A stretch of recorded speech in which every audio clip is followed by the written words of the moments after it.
As a general rule, I would always say take on money as early as possible to give yourself the headspace and the room to actually grow and think long term.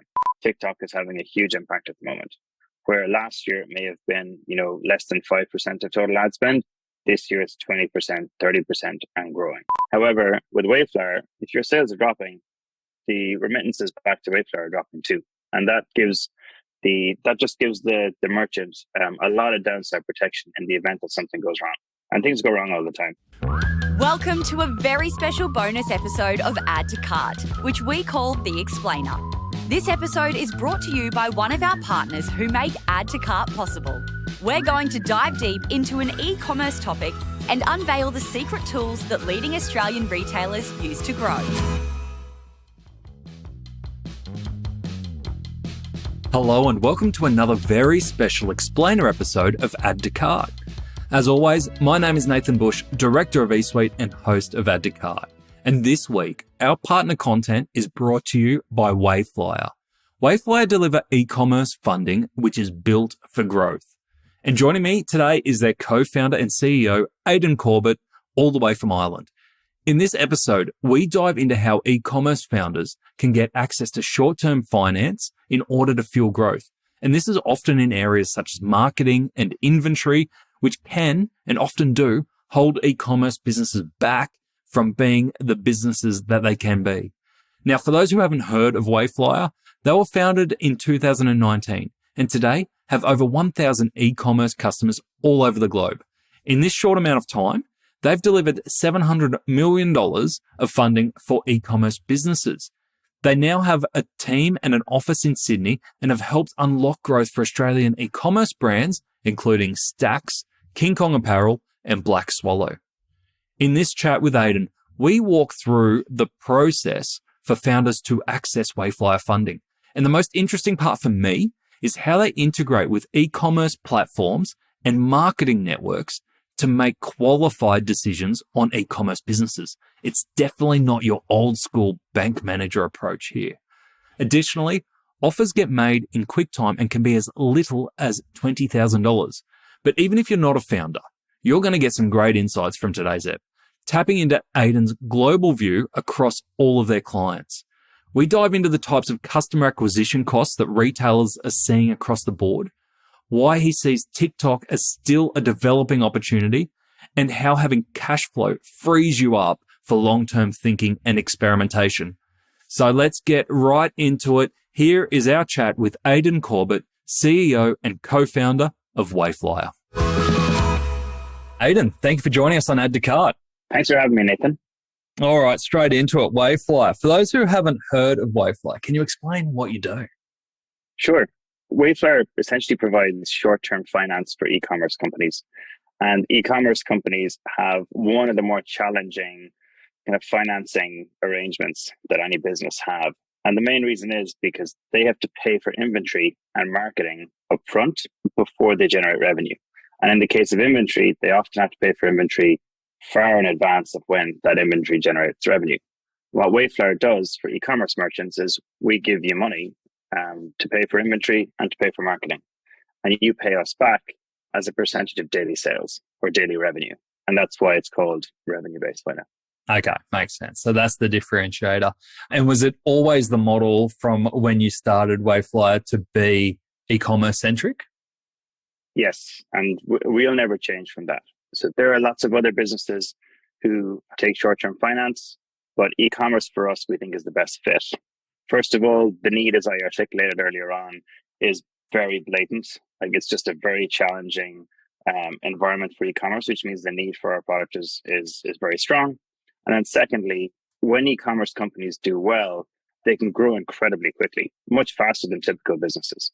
And as a result, we can then grow with them. And that's why it's a very attractive space for us. And are you finding the same challenge? Obviously, you're in Europe, you've got a team here in Australia. Are you finding that there's similar challenges by founders all around the globe at the moment? Certainly in the markets that we operate in. So the markets that we operate in are North America, Western Europe, and Australia.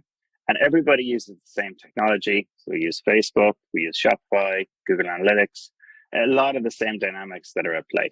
In the US, potentially on the advertising side, it might be a bit more competitive and a bit more expensive, but largely it's the same issues right now. Can I sort the supply chain? Can I find some new marketing channels outside of Facebook and Instagram? Can I launch additional products? Where do I source them from? It's the same set of problems in every single geo. Yeah. One thing that we're finding, and I want to test this with you, is that we've got a lot of founders who obviously struggled through at least last 12 months with supply chain issues, ordered big because they weren't sure and the growth was there. And now the growth has kind of tapered off a little bit for some businesses in e-commerce. They're sitting on huge piles of inventory. Are you seeing that as a trend globally at the moment? It depends really on the vertical in question. So there are certain verticals right now where we see no change. And the main one of those would be kind of products related to pets. So pets are incredibly sticky, and you don't stop buying dog food for your pet. You're some sort of sicko if you do that, right? Exactly. But there are other products that are struggling a little bit, especially products maybe kind of apparel at the lower price points is finding things difficult. But to be honest with you, it's holding up better than we expected.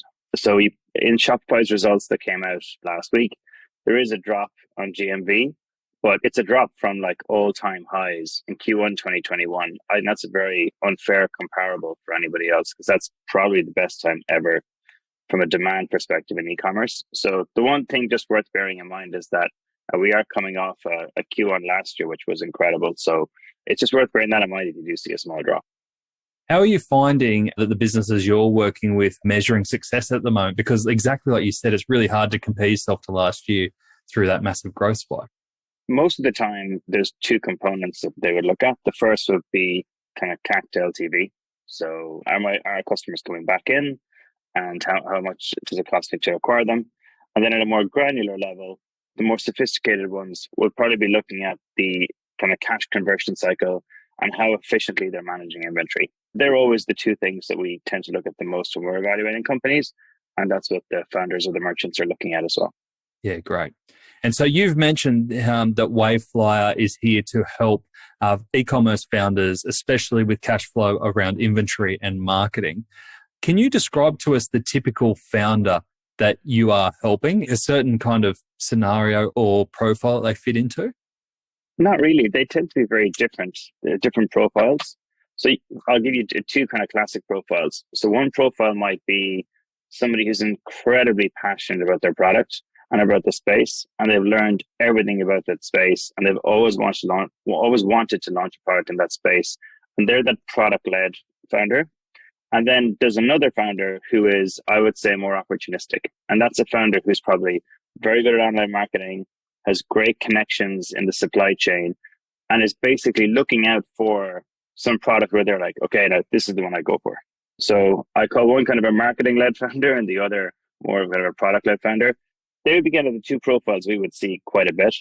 The product-led founder is a much higher proportion, but there are two kind of examples. But normally, the companies that we back will have less than 10 employees, if any.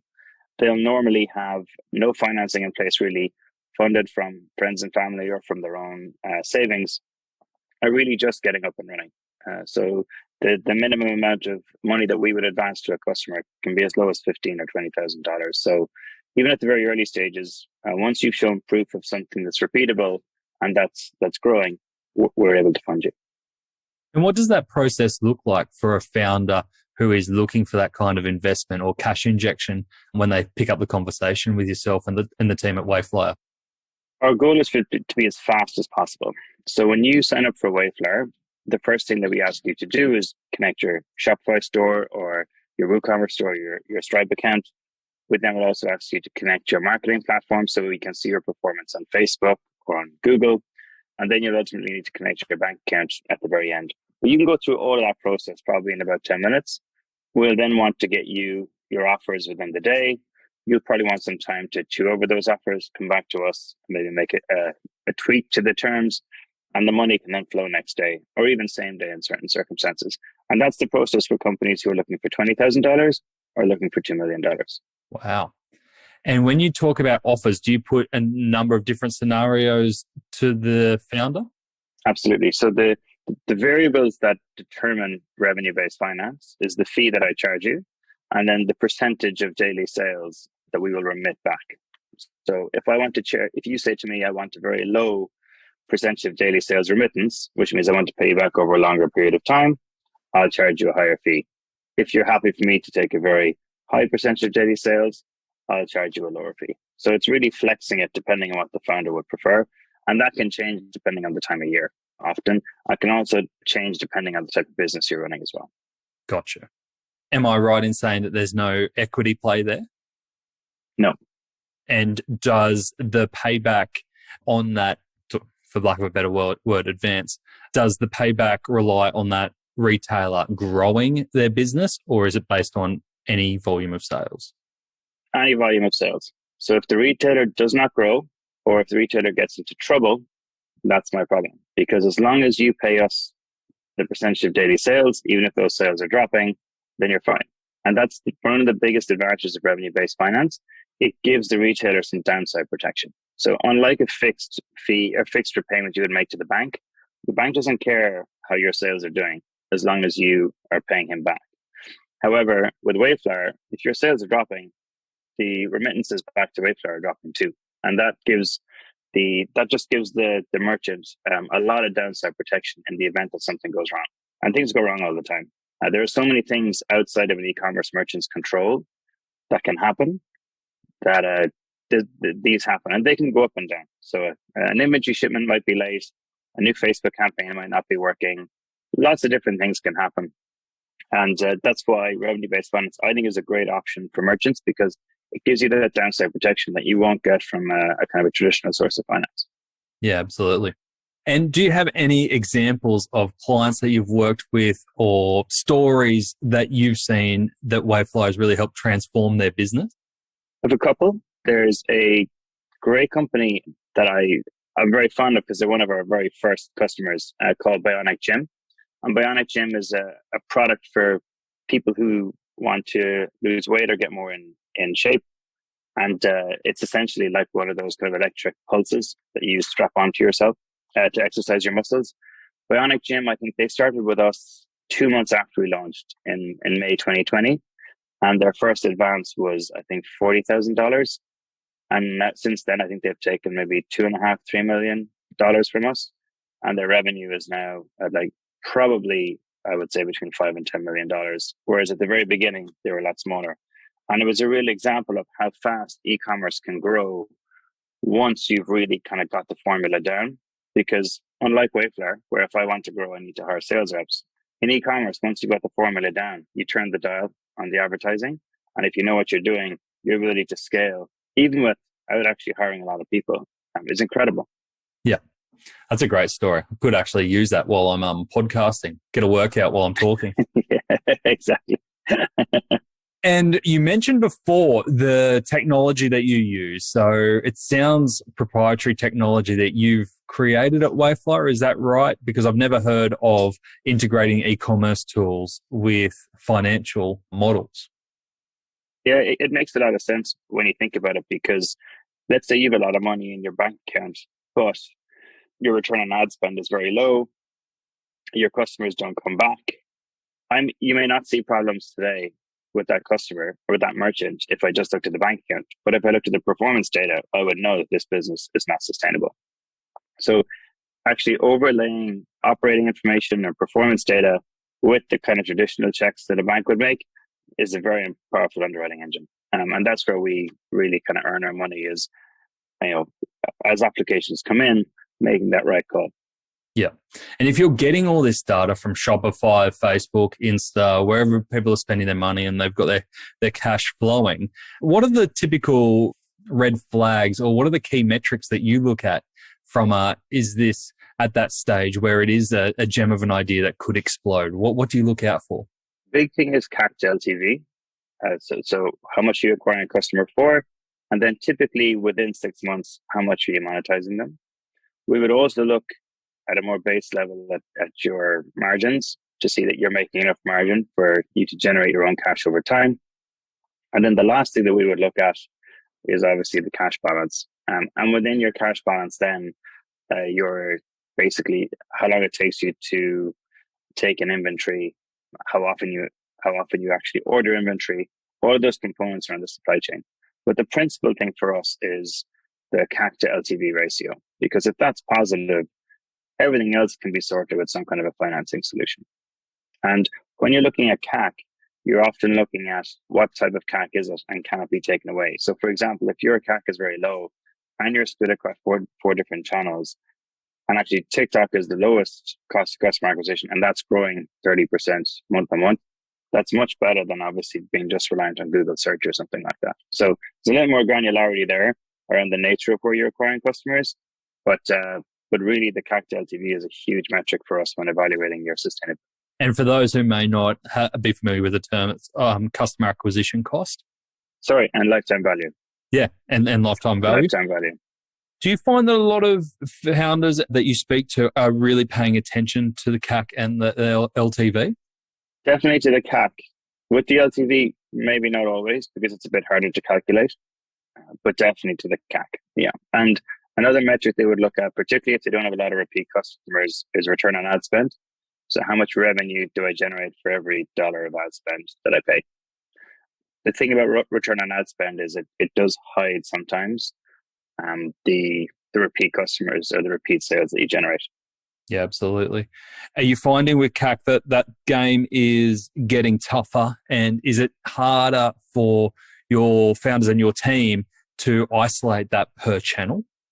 Yes. So it's actually quite easy for us to isolate per channel from a metrics perspective, but it's getting harder for merchants. I think every year, if you don't improve, your CAC will go up, because the platforms, particularly Facebook right now, they're not, and Snapchat and TikTok, their cost per 1,000 impressions is never going to go down. So if you want to maintain the same level of performance, I think you need to improve every year, which is actually quite challenging. The good thing is that there are always new channels emerging that are trying to siphon users away or siphon merchants away from the traditional channels. And for us, in a small segment of our customer base, TikTok is having a huge impact at the moment. Where last year it may have been, less than 5% of total ad spend, this year it's 20%, 30% and growing.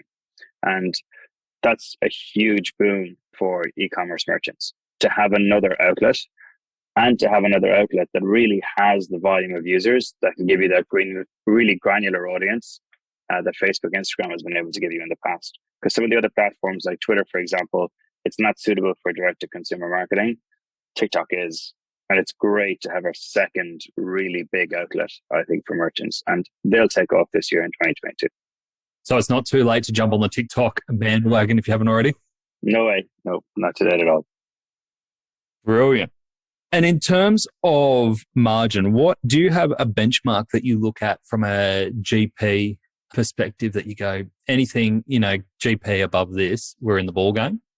We don't have a hard and fast rule around that, because it can vary depending on the product. But if it's your own product and you're not selling branded goods, we'd like to see the gross margin about 70% or above. That would be a good thing for us to see. But there's no hard and fast rule, because it can depend on other aspects of the business. But typically around kind of 65, 70% would be something we want it to be higher. Around that or higher would be ideal. Yeah. Okay. So obviously with all this intelligence that you've got across a bunch of e-commerce retailers, I would assume that a lot of the e-commerce metrics and the benchmarks better than a lot of e-commerce founders. Do you find that in this partnership, obviously there's that quick application and funding process, but do you form longer term relationships with your retailers as well? We do. And it will depend on how much support they would need. But certainly for the earlier merchants, we would often arrange a call after the advance has been forwarded to the merchant to say, would you like a call with our Facebook experts? Would you like a call with our inventory experts? So we have 3 or 4 people in our team, and their only job is to help the merchants with their Facebook and Instagram spend. That's their only job. And you can book time with them once you've taken an advance from us. Customers that are larger and a bit more sophisticated may not need that service, but it's incredibly beneficial for the earlier stage merchants who are only getting up and running. And there's a lot of kind of helpful, tweaks to how you set up campaigns, how you evaluate the performance of a campaign, how you adjust an audience. All those tips that we can give you are really, really beneficial in the early days. The larger merchants have probably figured it out, but for the smaller merchants, it can be incredibly beneficial. And I assume that goes both ways too, because you want to see your retailers grow and develop so that you can share in that success. Yeah, I am motivated for you to do very well. So we will give you those services. Great stuff. Now, if we've got founders listening to this at home and they're going, yes, like cash flow is an issue. I'd love the idea of, having this opportunity to generate cash flow without giving away a chunk of my business. When would you advise is the best stage? We kind of talked around it, but if we've said, if you're in this situation, now's the time to start thinking about amplifying. We talked about that seed of an idea, but how do we know when you've got that seed of an idea? What are the metrics or the points that you go, this thing's ready to blow off with the right inventory and the right marketing? So I think you should always take on money as early as possible, because regardless of whether it comes from Wayflyer or some kind of an equity investor, but you always make better decisions as an entrepreneur when you have some cash in the bank. And I know this myself because my first startup bootstrapped it for a couple of years. You make short-term decisions when you don't have a lot of cash in the bank, and they're always rational when you have no cash in the bank, but they're never the right decisions to make. So what I would encourage all founders to do is, as soon as possible, even if you have to give up a small stake in the business, don't give up control, but get some cash into the bank account, because that will allow you to start making long-term decisions. And what are long-term decisions? Oftentimes they're experiments. So for example, if you would like to dedicate, $3,000 or $4,000 to experimenting on TikTok in the early days, that's a huge decision to make unless you have a bit of cash in the bank.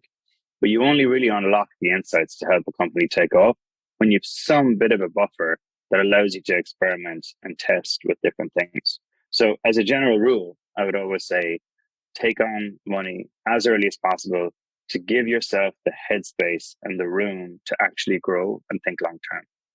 From a revenue-based finance perspective, we often operate at different levels, all the different players in the space. I would apply as early as possible. Most of the websites will actually tell you what is kind of our minimum threshold from when we actually take money from you. But I would apply as early as possible, because once you begin to grow, this working capital challenge where inventory needs to get paid for before revenue comes in, it actually gets worse, because the faster you grow, the more and more inventory that you need to order. So the problem doesn't actually go away, even if you're doing 30, 40, 50 million in sales, because we have companies like that on our platform as well. So even if you're profitable, even if you're growing really quickly, especially if you're growing really, really quickly, this working capital problem doesn't go away. So principle number one, I would raise money as soon as you can from wherever you can to give yourself that room to think long term. And then principle number two, I would apply to the platforms early based on the criteria that they have in place, because they're normally pretty clear about who applies and who doesn't. And then let them help you scale. And my principle on this is, if you need money for working capital, it should never be giving up equity.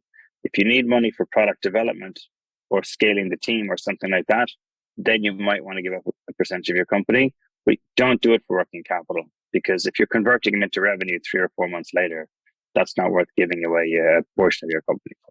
I love that notion of giving yourself the space to think of long-term decisions as opposed to always living short-term. Do you have any examples or types of decisions that you see founders often making and they're just stuck in that short-term cycle? How do founders understand or know that they're in that short-term kind of cycle?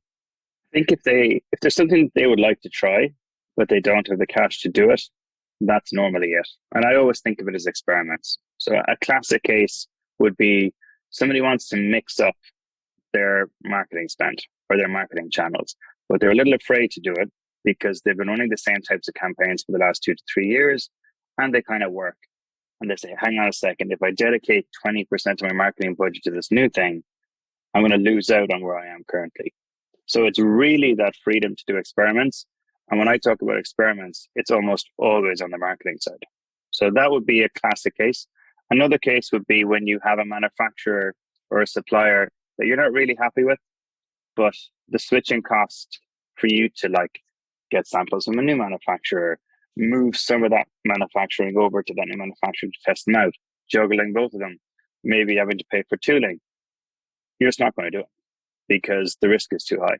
So it's the inability to run experiments, primarily on marketing, but sometimes if you want to try out a new supplier, they're typically the two ways in which you're kind of stuck in where you don't really have the cash flow to start experimenting, and that's very difficult to grow from that perspective. And I can imagine that you often see both of those things working hand in hand. The marketing, do a big marketing experiment, goes really well. Oh, hey, we need a lot more inventory. Buy a lot more inventory, the marketing comes again. It just keeps accelerating like that, right? Totally. I can also tell you what happens when somebody has money and they don't use it well. And normally what happens there is they end up growing OpEx. So they end up growing their staff and bringing in lots of people or moving to a big agency.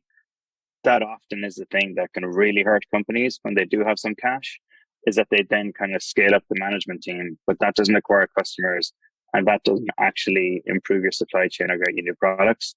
That would be one thing to be aware of, especially if you raise quite a bit of cash.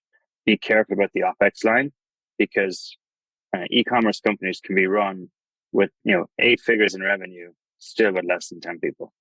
And that's an incredible business when you think about it. Absolutely. I'd love something like that. Great stuff. So with your team here in Australia, obviously expansion's on the cards for Wayflyer. Is there anything unique about the Australian market that you've experienced so far that you haven't seen in other territories? It's way bigger than markets with much larger populations, which is actually unsurprising because a lot of, I think, international e-commerce merchants may not ship to Australia. So Australia is very reliant on Australian e-commerce merchants. So, for example, for us, the Australian market is much bigger than the Spanish market, or it's much bigger than kind of the DACH region or the Nordics. When we would have, or the Netherlands, we would have kind of pegged them as maybe a similar size or slightly smaller than Spain. It's a much bigger market for us because the consumers in Australia are not as well served by international brands or international players. And the second reason is Australian e-commerce merchants are really good at exporting internationally. Really good. Maybe similar to Ireland, you're like, I don't really have an option because we're on an island and this market is somewhat limited, but the merchants are really good at international expansion. So they're the two reasons why we love operating in Australia. They would be the two kind of standout insights that we got that we weren't expecting. Yeah. And it feels like we've had a lot of retailers hanging on over the last couple of years. And I don't like saying come out the other side of COVID, but, we're starting to get back to that. And the view seems to be very much on USA for a lot of retailers here in Australia looking to expand. Are you seeing that come through as well in your clients looking to get a bit of cash to? Yeah, and it's much easier to expand there than it is into Europe. Obviously, the UK would be an easy market for Australian merchants, but the US is so much easier than if you think of Europe as a whole, because you don't need to do much internationalization of the website. They tend to be great consumers. They do tend to be very demanding consumers, especially on delivery and on fulfillment. They're so used to Amazon. The one thing that we would notice is that the tolerance of a consumer in Europe and Australia would be a bit higher in terms of when the product is delivered. Whereas in the US, because they're so conditioned by Amazon Prime in particular, they're so used to getting everything within 24 hours. So if you are expanding into the US, just make sure your fulfillment is down and you've got a great partner, because their level of tolerance for a 3 or a 4 or 5 day delay is low. Yeah, there's less care. Not care is not the right word, but here you get a little bit of forgiveness, I feel, especially if you're a founder with a story and people see that you're a real person behind the brand. You get that level of forgiveness. Yeah, and they've just been conditioned to an amazing customer service, primarily through Amazon. So obviously huge growth for Wayflyer over the last couple of years. What's next on your radar? How do you continue growing and expanding? There's a couple of different geographies that we're going to enter this year in Europe that we're not in already. France and Germany would be the two most notable markets that we're entering. And then second, we're going to expand out our product range. So as I mentioned at the beginning of the podcast, we're not going to leave e-commerce, but what we are going to do is move beyond the initial product, the merchant cash advance product, into other areas where we can help merchants. So we'll do that, probably launching our second product, which is in beta at the moment, which unfortunately I can't disclose, but we'll be launching that next month. So hopefully all your listeners will stay tuned for that. But that's the focus for us right now. Stay in e-commerce, begin to expand into new geographies with the initial product, and then build some additional products on top, always staying within the same vertical. Do you see Wayflyer as more of a finance company or more of a data company? Right now, it's a finance company, and that may change into being more of a data-led company as we begin to launch more products. But right now, we are selling money. Yeah, no doubt about it. It's a really interesting model, and I love hearing how you take the tools that we use in e-commerce every day and use them in real-world scenarios to work out what kind of risk you can take on, because it's definitely not an approach most banks are taking on at the moment. No, and it's not worth their while because they're regional and they will serve any business that comes in. It's not worth their while building a Shopify or a Facebook ads collector, but it's definitely worth their while when e-com is the focus. And if we've got founders who have listened to today's chat and said, I'd love to find out more or even apply to see what I may have access to, what's the best way for them to get in touch? Wayflyer.com.au is the website to go to, and you can self-sign up there, and we'll be in touch very quickly. Beautiful. Aidan, thank you so much for sharing what you're doing at Wayflyer, but also just the tips that you had from some of the merchants that you're dealing with has been really insightful. Thanks, Nathan. Really appreciate it. I always learn something from our Explainer episodes. E-commerce financing is a fast-growing and often confusing space. But for me, there were so many e-commerce growth gems in that conversation beyond financing that gave great insight. Here are my picks. Number 1, CAC to LTV as a key metric. Aidan shares that customer acquisition cost, CAC, to lifetime value, typically measured over the first 6 months, is the most important metric when he is looking at whether an e-commerce business has a proven idea ready to scale with a cash injection.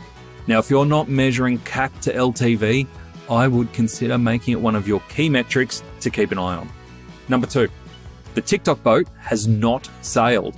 Wayflyer are seeing customer acquisition costs continue to grow on traditional e-commerce platforms and networks such as Instagram and Google, and they don't expect it to slow down. They suggest looking at emerging channels, and TikTok is still identified as an emerging channel, with some clients now putting 20 to 30% of their marketing spend into TikTok. And as Aidan said, it's not too late to get on board for these early CAC bargains. And the third takeout that I took that I love is freedom of cash flow. I really liked when Aidan said you always make better decisions when you have cash in the bank. And I don't think that just applies to e-commerce businesses. When you're struggling to keep up with cash flow, you focus on covering up risk and keeping up with the next bill that's coming in. With a bit of cash in the bank, you can do experimentation and make long-term changes, which ultimately unlock sustainable growth. Cash flow remains critical. Thanks again to Wayflyer for bringing us this bonus episode. If you want to know more or even apply for financing, head on over to wayflyer.com.au. That's wayflyer.com.au, where you can get started straight away. There's also a bunch of case studies, including ones from Australian brands, where founders share how they used Wayflyer's funding to grow their business. It's really interesting stuff. So that's all available over on wayflyer.com.au to check that out. To get the highlights of today's episode, head on over to addtocart.com.au and sign up for our free newsletter. Each Tuesday, we will send Monday's episode summary, links, and discount codes for you to go next level on. And if you're looking to explore your next e-commerce opportunity, come and visit us at eSuite. We're a dedicated e-commerce talent agency connecting the best e-commerce talent with the fastest growing brands in Australia. Head on over to eSuitetalent.com.au, where you can download the free e-commerce salary guide and sign up to our weekly e-commerce job emails. Thanks for listening, and until next time, keep those customers adding to cart.